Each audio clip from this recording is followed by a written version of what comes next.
Okay, in this video, we will be looking at the mangrove ecosystem.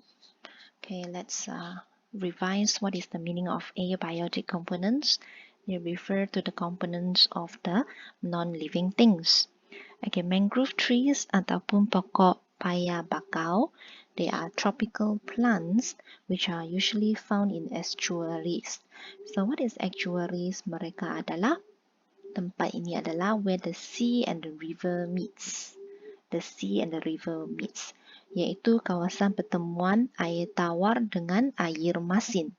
Okay, so such a harsh environment, and yet this mangrove is able to survive. Must be something with them. They are having some adaptive features itu. Okay, jadi these plants, they have successfully adapted to such a harsh environment, very extreme abiotic components ini. Okay, in fact, this one we have discussed when we talk about the adaptations of the halophytes the other day when we did chapter 7. Okay, mari kita lihat apakah abiotic components of the mangrove ecosystem. Abiotic components. So the first one is, okay, this one, let's look at this. They are exposed to very strong light intensities. Okay, high light intensities. Memang terdedah itu kepada keamatan cahaya yang sangat tinggi. Okay, extreme abiotic components. Number 1, the sun. Okay, number 2 is that they are exposed to strong wind blows, strong coastal winds. Okay, number 3 is that their water. Okay, their water. The seawater is with high salt content. Kandungan garam yang sangat tinggi. The soil is with high salt content. Sebab itu nama halo. Halo means salt. Okay, dan bukan itu sahaja. The soil has also got very low content of dissolved oxygen in water. Okay, kandungan oksigennya sangat rendah. The soil is also very muddy, very soft. Okay, sebab dia kawasan berlumpur kan, kawasan payah. Okay, so we have got the sun, the wind, the soil, and also the soil with high salt content, and also very low oxygen content, and juga okay, this one. They are exposed to waves and also water tides. Okay, waves and also water tides because they are at the estuaries. Okay, how about the germination? Any challenges? Germination tidak senang berlaku. Germination of seeds in tidal area especially. Okay, dia apabila dia perlu bercambah, perhaps those seeds will be washed off. Akan dipukul ombak because of the tidal area. Okay, so this kind of environment is the one faced by the mangrove trees. So they must be very how to say, they must have very specific features in order to survive this kind of harsh environment. Okay, let's look.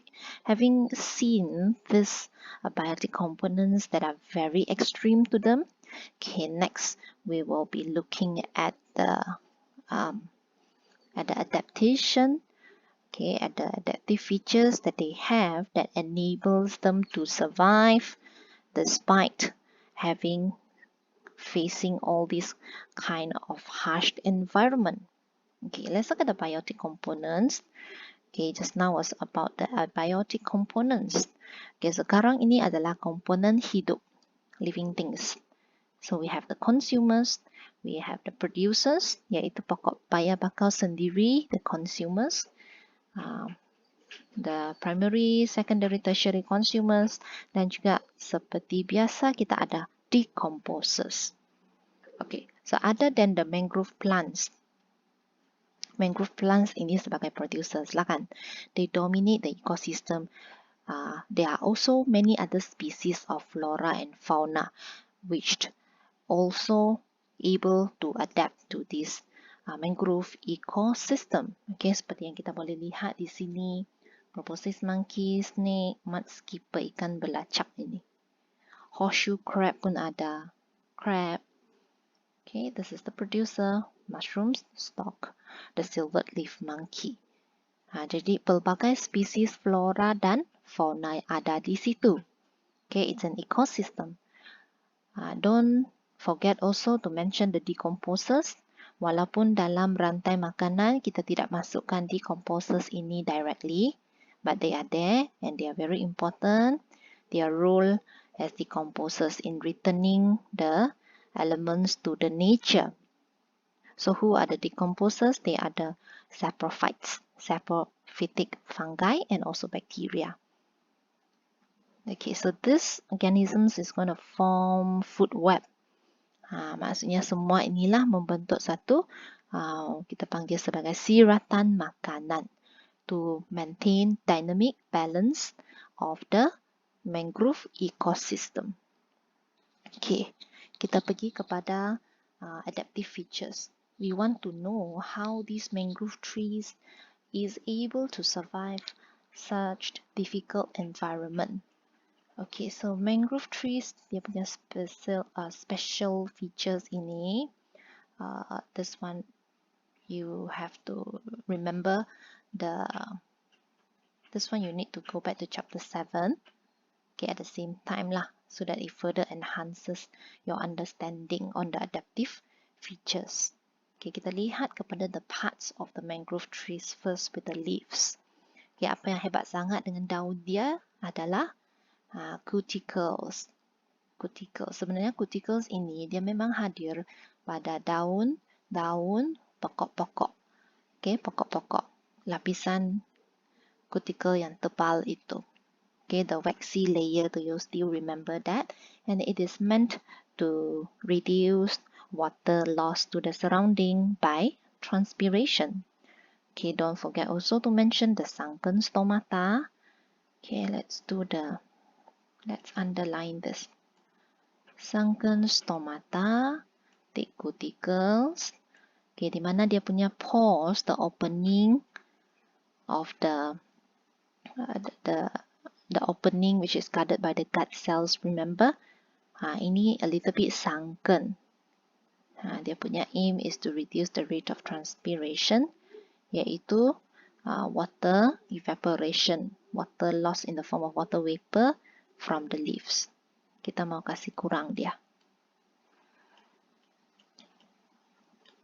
Okay, so these leaves, they also have succulent leaves. That means their leaves is able to store water, very juicy, very fleshy. Okay, not only that, there is a special structure known as the hydrotot. Ini pun sejenis lubang ini, but it is meant for the outlet of the excess salt.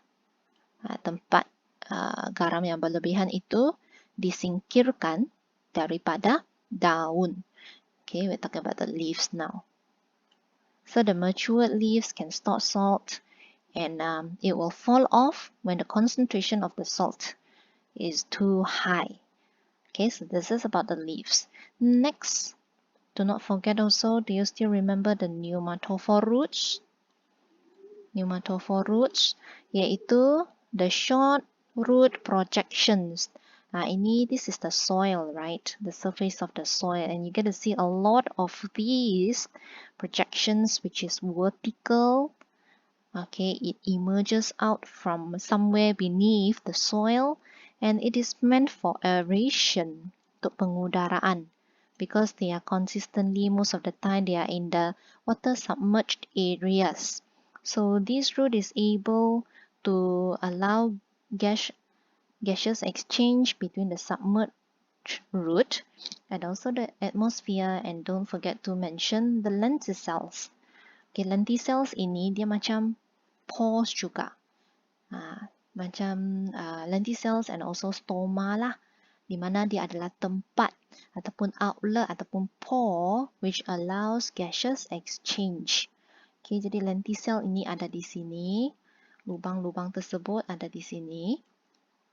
Okay, at the tip of the, around this area lah. The pneumatophore, the vertical roots ini, the short projections. Example, tumbuhan pokok paya bakau yang banyak pneumatophore ini, the Avicennia species. This one. Okay, let's look at the picture. Kita tengok kepada gambar. Ini. You see a lot of projections upwards kan? These are the pneumatophore roots. Di mana hujung-hujung roots itu, okay, there are lenticels. Ini juga. Okay, a lot of projections, vertical projections. Okay, just now we mentioned also succulent leaves. Okay, succulent leaves able to store water. They are fleshy. Kita tengok pun kita nampak dia macam sangat tebal dan berair itu. Okay, they are juicy. It is meant for water storage. Okay, ini dia pneumatophore, the vertical ones. Okay, the vertical ones, the pneumatophore. Okay, kita tengok tadi. Yang ini Avicennia species lah ni. Banyak-banyak pneumatophore roots. Okay, let's continue to look at the next features. Masih lagi roots, but the name of the roots is propped. Prop roots. Akar begini, jangkang. Jangkang. It's meant for anchoring, for support.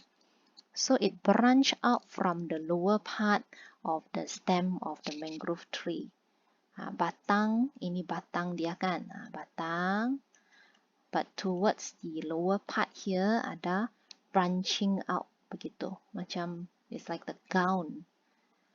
Ya, bentuk kubah. So then the roots are firmly planted in the soil and it is meant for support. Okay, it is meant to anchor the plant in the soft, muddy soil to overcome strong winds. Just now, we already see one of the challenges is that this area having strong coastal winds dan juga having tidal waves. Contoh, kalau prop roots itu, we have to mention Rhizophora species is the example. Let's look at Rhizophora species. Okay, nampak ni akar jangkang dia, prop roots, Rhizophora species. You look at this. Bagaimana dia menjangkang daripada the lower part of the stems branching out. Okay, let's continue to look at another type of roots. Kita panggil dia sebagai buttress roots, akar banir. Okay, buttress roots. Akar banir ini types of roots with thick structure. Okay, it's the mouse just now. Oh, sorry here. Thick structure that can aid in widening the base of the tree. Okay, able to provide support to the tree that grows on soft soil which borders with solid land. Ini kawasan, when we say buttress roots, ya, example itu adalah Rhizophora species of mangrove trees dan dia sudah lebih kepada inland plant, lebih kepada a more solid soil as compared to beginning itu yang very muddy soil, soft soil. Tapi sekarang here is bordering with the solid lah, soft dan juga solid land. Okay, remember buttress B for B, Rhizophora. Okay, kita tengok Rhizophora species itu dia punya buttress root itu macam mana. Okay, this is Rhizophora species. Now, you look at the buttress roots ataupun akar banir itu. Kalau berjalan dekat sini, mungkin kita akan tersadung itu kalau tidak berhati-hati. So it's the knee-shaped pneumatophore pula dia panggil. Okay. Okay, tadi just now we mentioned hydathodes at the leaf kan, the one which eliminates excess salt. Hydathodes itu adalah special salt glands lah. Boleh nampak ini. The white thing here is actually the excess salt. Okay, manakala tadi pneumatophore, we also call it as the breathing root, yang vertical itu. Okay, let's continue to look at the seeds pula. Okay, the seeds kita panggil dia sebagai viviparous seeds. Apakah jenis biji benih ini? Viviparous. That means they are able to germinate and grow when they are still on the parent plant. Belum selalunya kalau biji benih dia jatuh ke atas tanah, then only germinate. Then only bercambah. Tapi viviparous seeds ini, while they are still on the parent plant, they already start germinating. Therefore, this enables the fallen seedlings, masa dia jatuh itu, straight away dia akan cacak ke dalam soft muddy soil itu. It will be rooted and not be uprooted by the waves. Kita tahu the harsh environment, the tidal waves kan. Kita lihat gambar. Kita lihat viviparous seedlings. Now, this is the one. Okay, can you imagine bila dia sudah mature, dia akan jatuh ke bawah. Okay, if this is the soil, dia akan tercacap ke bawah begini, therefore rooted. Dia tidak akan senang untuk dihanyutkan oleh ombak. Again, what is viviparous seedlings? Germination already started while it is still being attached to the parent plant. Okay, kita lihat. This one. Okay, kita lihat gambar viviparous seedlings. Appreciate the succulent leaves as well. Okay. Jadi itu adalah antara the adaptive features of the mangrove trees. Okay, let's recall kita ada leaves dia macam mana. So look at the features. Thick. Ini semua ni. Just now already mentioned. Okay, bagi contoh juga. Okay, the roots kita ada pneumatophore.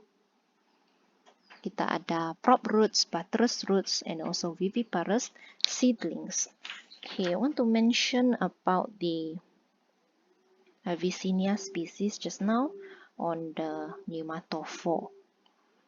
Okay, pneumatophore itu breathing roots. Just now we said breathing roots. Kita lihat gambar ini. Breathing roots. This one. Vertically emerging out of the soil. You see that? Okay, just want to draw your attention here to this. Kalau dia secara melintang, it's like a cable underneath the soil. So sebab itu kita ada istilah long underground cable roots. From the cable roots, what comes out adalah the pneumatophore ataupun breathing roots. So this one also you have to mention the terms. Okay, arising from the pneumatophore, arising from the cable roots. Okay. Rasanya, I think that's all on the adaptive features of the mangrove trees.